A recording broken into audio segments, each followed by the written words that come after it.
سلام، امیدوارم که حال دلتون خوب باشه. تبریک بهتون میگم سال 1403 رو. امیدوارم که یک سال متفاوت و پر از انرژی و شادی و موفقیت برای همه شما عزیزان باشه. خب بریم سراغ ویدیو و اینکه بگیم چه چیزهایی قرار داخل این ویدیو گفته بشه.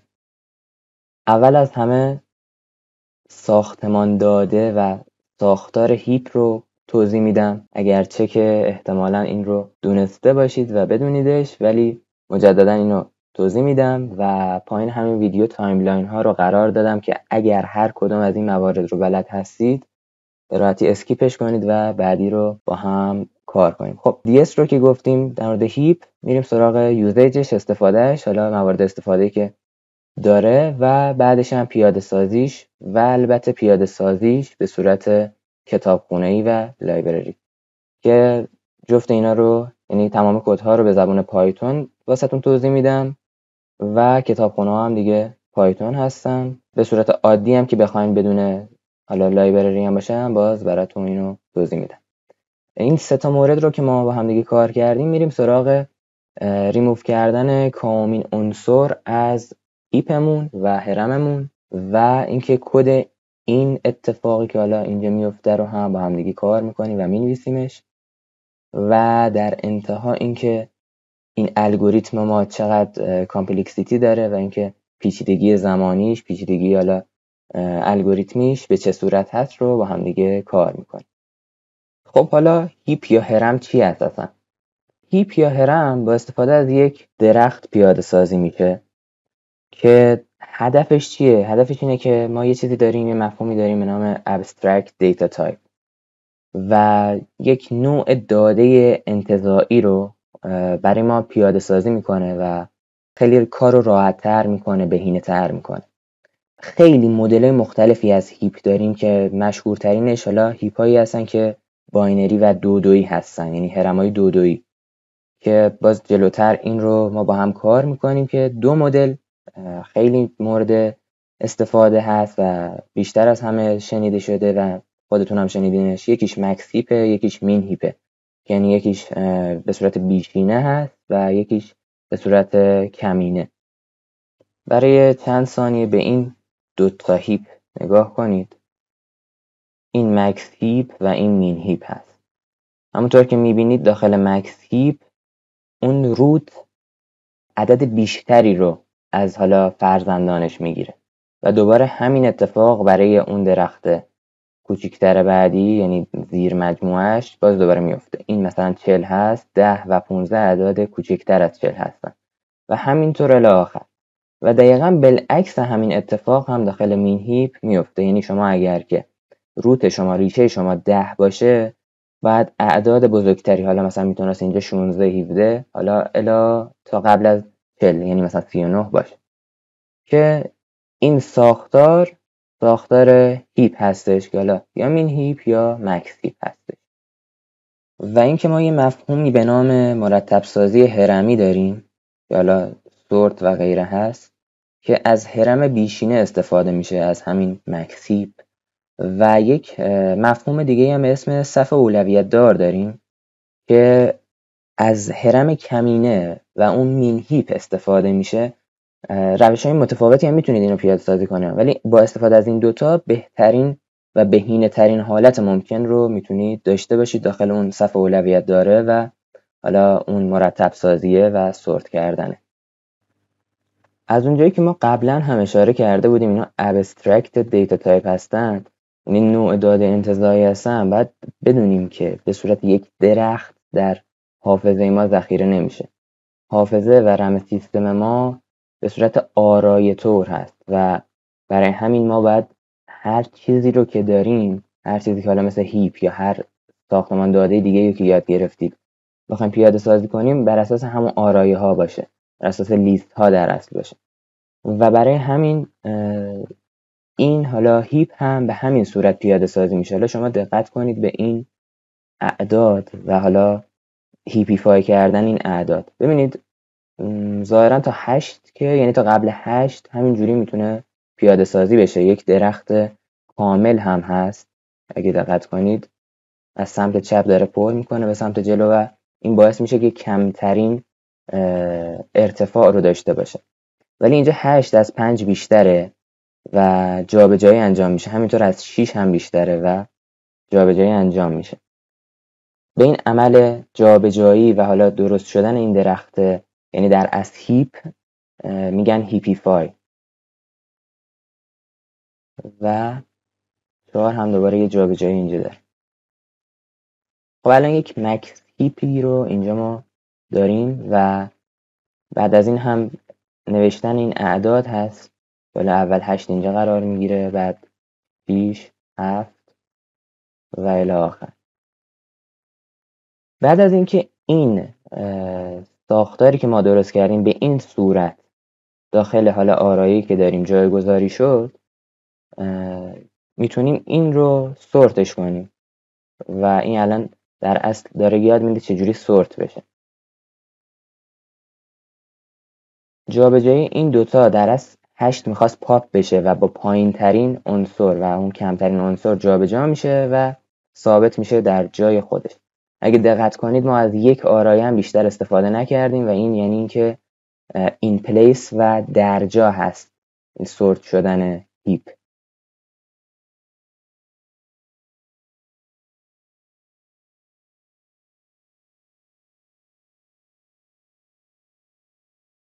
اتفاقی که داره اینجا میفته اینه که بیشترین اول که هیپیفای میشه، چون این الان 5 پایین بود اومد بالا و وقتی هیپیفای شد میاد بزرگترین عنصر رو با حالا اون پایین ترین عنصر المنتی که هست جابجا میکنه و حذفش میکنه و ثابتش میکنه. حالا این ویدیوها رو هم در اصل گیف هست براتون قرارش میدم که بتونید ببینید. همون جور که اول ویدیو خدمتتون عرض کردم، ببینید ما انواع و اقسام هیپ رو داریم، یعنی باینری، باینومیال، فیبوناچی و غیره، که حالا ما اصلا کاری به این تیکه نداریم و صرفا این باینری و اپریشن های باینری رو میخوایم با هم دیگه مقایسه کنیم. در اصل این هم یک مین هیپ هست که داره مقایسه میشه، ولی خب تفاوتی نداره. شما اگه مکس هم در نظر بگیرید باز همین کامپلکسیتی و پیچیدگی رو مشاهده میکنید. ببینید درست کردن هیپ یه کانستنتیه که حالا با تتای 1 نشونش داده که عملا هیچ هزینه‌ای برای ما نداره. مینیمم و ماکسیمم پیدا کردن دوباره همینطور تتای 1 هست، چرا که اون روت و ریشه ما هست. و دلیت کردن مین اگه بخوایم دلیتش کنیم در اصل باید بعد از پاک کردن اون مینیمم یا ماکسیمم، همونطور که بهتون گفتم، باید تمام اون عنصرایی که اشتباهاً پایین قرار دارن و جاشون اونجا نیست عوض بشه جاشون، که این حالا پیچیدگیش لوگن هست. و اینزرشن همینطور، یعنی اضافه کردن عنصر همین اتفاق میفته، لوگن هست. و این دوتا مورد دیکریس کی و مرج هم نیاز نیست، اما جزو اپریشن ها هست. البته که خیلی از این لیست حالا در از 6 تایی خیلی بیشتر از این اپریشن داره هر کدوم از این هیپ ها، ولی ما فقط این تعداد 4 تای اولش برامون اهمیت داره. و بریم سراغ مبحث بعدی که حالا کد و پیاده سازی این حالا هیپ هست، که حالا مین هیپ و مکس هیپ رو با هم دیگه کار میکنیم.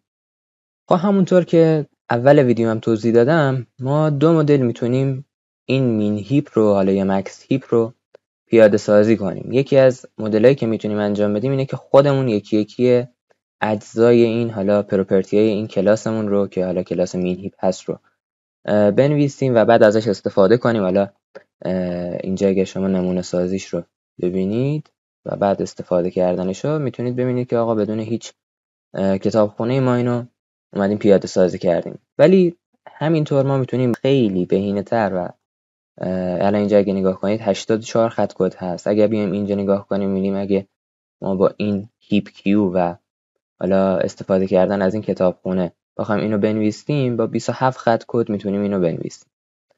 ولی ابتدا من مین هیپ رو با استفاده از کلاسی که خودمون نوشتیم توضیح میدم بهتون. البته کار زیادی نداره و فقط میگم همین کلاسی است که شما باید بدونید چجوری بنویسیدش. بقیه چیاش که دیگه حالا استفاده از حالا توابع مثلا اینزرتش یا حالا پیدا کردن حالا مینیمم و دلیت کردن اون هست. خب توی این کلاس ما اول اومدیم یه اینیتی رو مشخص کردیم که داخل اون یه لیستی گرفتیم به عنوان هیپمون و سایزش رو هم 0 قرار دادیم، یعنی یه لیست امپتی و خالی رو درست کردیم. توی تعریف دوممون یه تابع سیفتاپی رو اینجا درست کردیم. این به معنی چیه؟ شیفت نیست تا سیفت هست، یعنی در اصل به این معنی است که از بالا خب ما میایم این هیپی رو که داریم، این ساختمان هیپی رو که داریم مرتبش میکنیم و اینجا توضیح داده شده که move the value up in the tree to heapify the heap.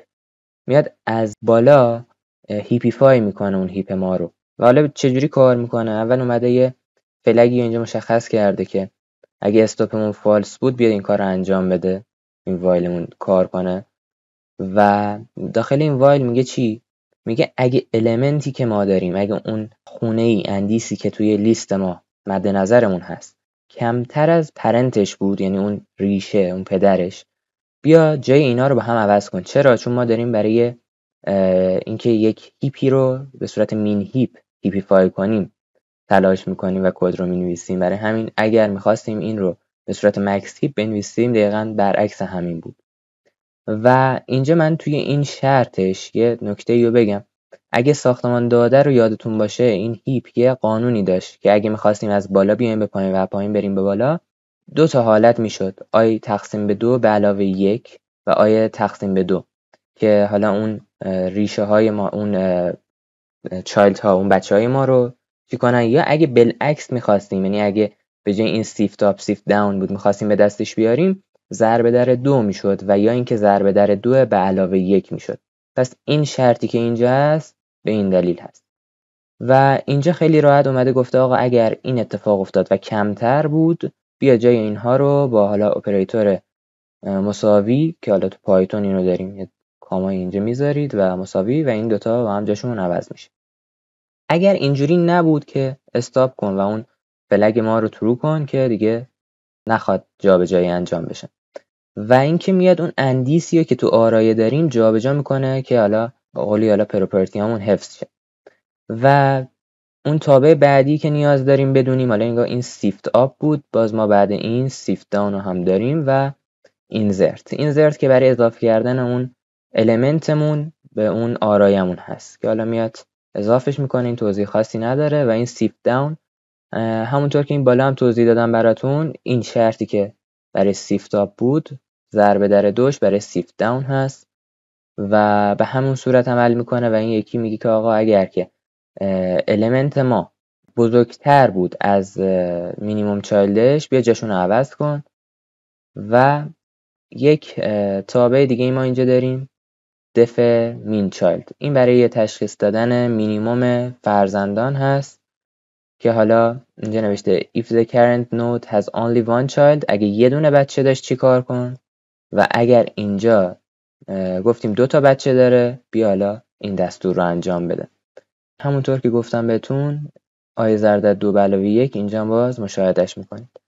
فکر کنم این دیگه آخرین، بله این آخرین تابعی هست که حالا نوشته شده. و دلیت مین هست، یعنی وقتی که حالا ما اون هیپیفای رو انجام دادیم و میخوایم بالاترین المنتی رو که داریم حذفش کنیم.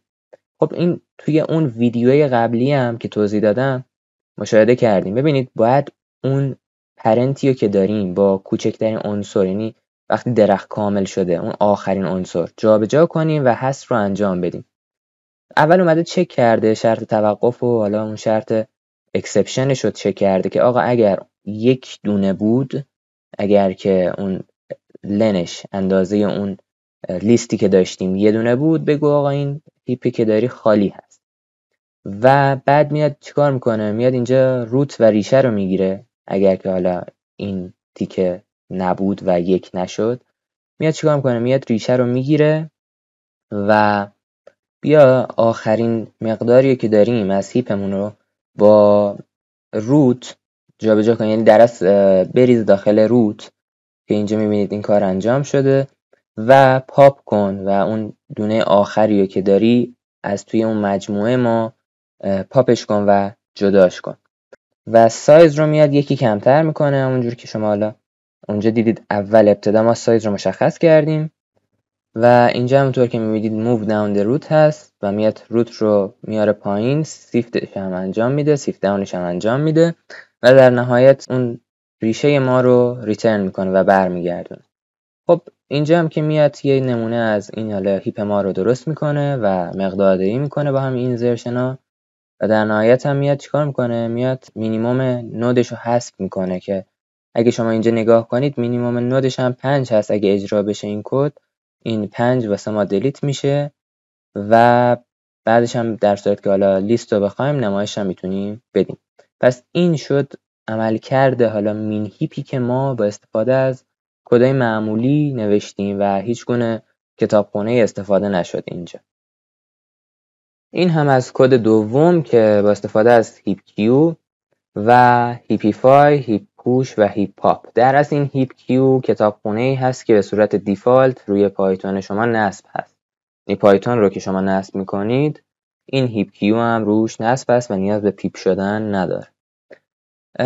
خیلی راحت هست. شما یه لیستی اینجا درست میکنید و حالا هر اسمی میخواید بهش میدید و بهش میگید که آقا بیا این رو برای من هیپیفایش کن. تمام اون کدهایی که ما اینجا نوشته بودیم رو برای حالا هیپیفای کردن رو این برای شما انجام میده، خیلی سریع و راحت. و الان شما یک لیستی که هیپیفای شده و به عنوان هیپ شناخته میشه رو درست کردید.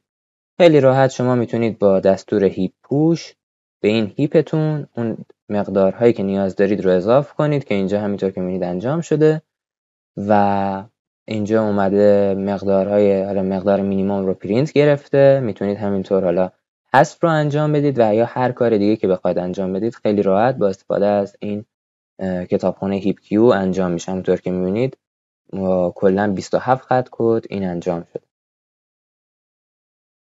و اما مورد بعدی که حذف کائومین مینیمم و یا حالا ماکسیمم هست. اگر حذف کائومین مینیمم برای مثال باشه، همونطور که ما قبلا بهش اشاره کردیم، ببینید اینجا ما یه مین هیپی داریم و اگه بخوایم که یک دونه از اینا رو مثلا برای مثال همین مینیممی که این بالا هست رو پاپش کنیم و از اینجا حذفش کنیم، میومد جابجا میشد با آخرین عنصر درخت کاملمون و بعد از اون حذف میشد دوباره هیپیفای میشد. یعنی بعد این جابجایی حذف و هیپیفای.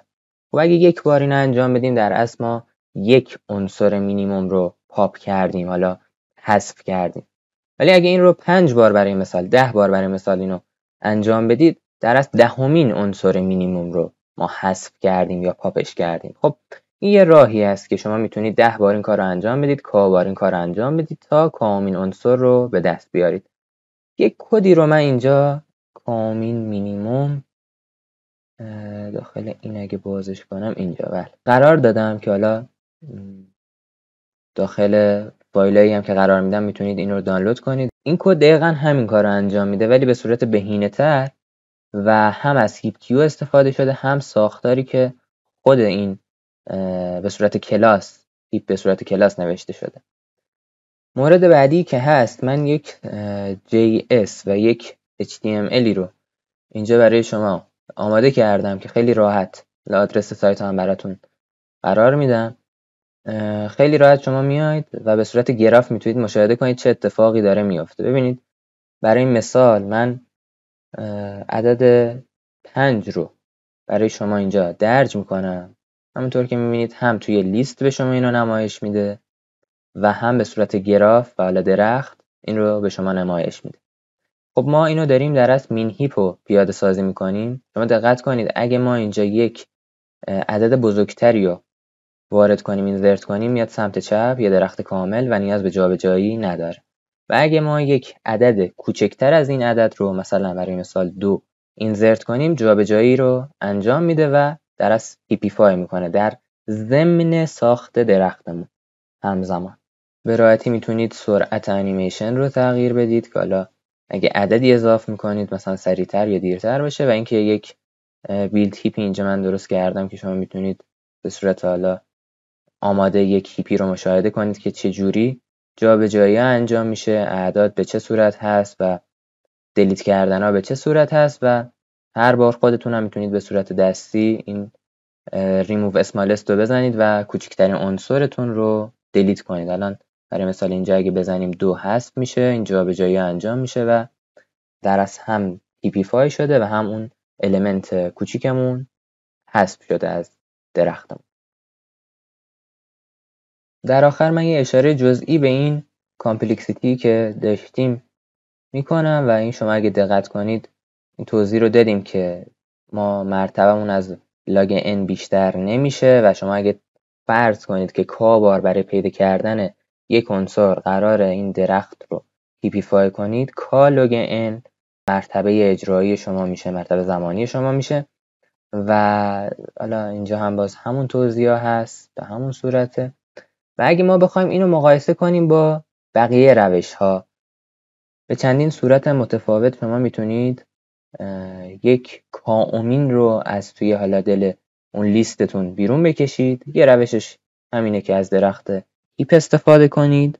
همینطور شما میتونید از یک آرایی استفاده کنید که ابتدا سورت بشه، مرتب بشه و کائومین عنصرش رو از اون حذف کنید و یا اینکه حالا هر بار شما این رو سورت کنید و کوچکترین عنصرش رو حذف کنید و راههای بسیاری وجود داره که هر کدام از اونها مرتبه زمانی متفاوتی رو به خودش میگیره و حالا اگه شما دقت کنید اگه بخواین هر بار سورت کنید مثلا n در n2 ممکنه بشه، n3 حتی بشه، مرتبه زمانی بیشتری بشه، ولی این یکی از بهترین مرتبه های الگوریتمیه که شما میتونید داشته باشید برای کائومین که بخواید پیدا کنید و از این هیپ استفاده میشه، از مین هیپ و مکس هیپ برای همین پیدا کردن کائومین مینیموم یا ماکسیموم استفاده میشه معمولا و مرتبه‌ای که داره از همه اونا بهتره، یا اینکه حالا از لحاظ چه زمانی چه از لحاظ